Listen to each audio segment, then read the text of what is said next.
যে রাজস্ব কর্মকর্তা মতিউর রহমানের ছেলে যে 17 লক্ষ টাকা দিয়ে যে একটা ছাগল, সে ছাগল কেনার জন্য যেখানে রাজস্ব কর্মকর্তা যে গত ফ্যাসিস্টের সবচেয়ে অনুগামী ব্যক্তি যে 17 লক্ষ টাকা সে কোথায় পেল একটা ছাগল কিনতে সেটি তদন্ত না করে যাহার থেকে এই ছাগলটি কেনা হয়েছে ওনার বিরুদ্ধে রেখেছে। দেখেন, আমরা বারবার বিজ্ঞ আদালতকে বলার চেষ্টা করেছি ওনার বিরুদ্ধে যে মব তৈরি করা হয়েছে, যে ওনার বিরুদ্ধে যে যে কি বলে ব্রহ্মার যে গরুর কথা বলা হয়েছে, যেটা ইউএসএ থেকে উনি ইউএসএ একটা কোম্পানির সাথে একটা চুক্তি করে এই ব্রহ্মা গরুটা 16টা গরু উনি নিয়ে আসছিলেন।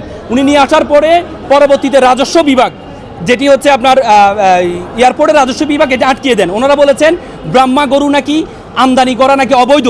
অথচ বিজ্ঞ আদালতকে আমরা আজকে দেখিয়েছি আমাদের যে আমদানি নীতিমালা আছে 2021, সে আমদানি নীতিমালায় 2021-এ মেনশন করে বলা আছে যে ব্রহ্মা গরু আমদানি করা যাইবে। সুতরাং তারা এই আইনটিকে উপেক্ষা করে তারা ওনার যে 17টি গরু, এই 17টি গরু আটকিয়ে দিয়েছিলেন।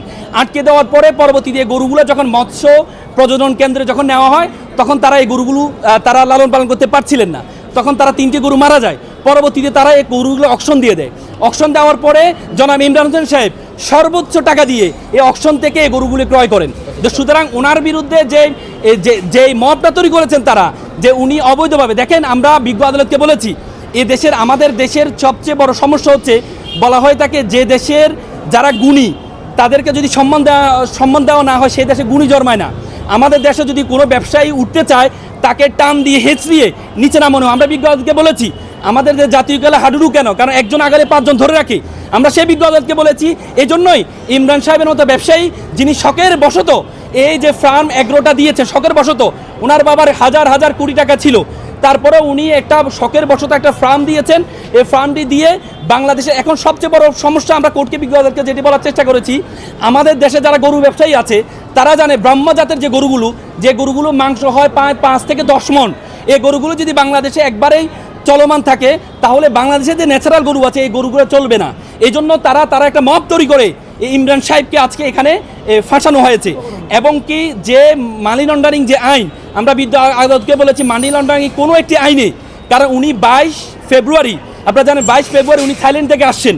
উনি যখন থাইল্যান্ড থেকে আসছেন, উনি যদি মানি লন্ডারিং করতেন, দেশের টাকা বিদেশে পাচার করতেন, তাহলে উনি দেশে কখনো আসতেন না। আমরা জানি গত ফ্যাসিস্ট আমলে যারা সুবিধাভোগী বেনজিরের মতো লোক তারা দেশ থেকে পালিয়ে গিয়েছেন, অর্থাৎ তিনি নিজে দেশে আসছেন।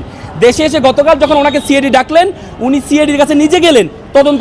উনি ভেবেছিলেন তদন্ত চলমান, কিন্তু ওনাকে নিয়ে মামলাটা কালকে রুজু করেছেন, কালকে রুজু করে ওনাকে গ্রেপ্তার করেছেন। আমরা বিজ্ঞ আদালতকে বলেছি মানি লন্ডারিং কোনো আইনের কোনো ধারা ওনার সাথে লাই করে না।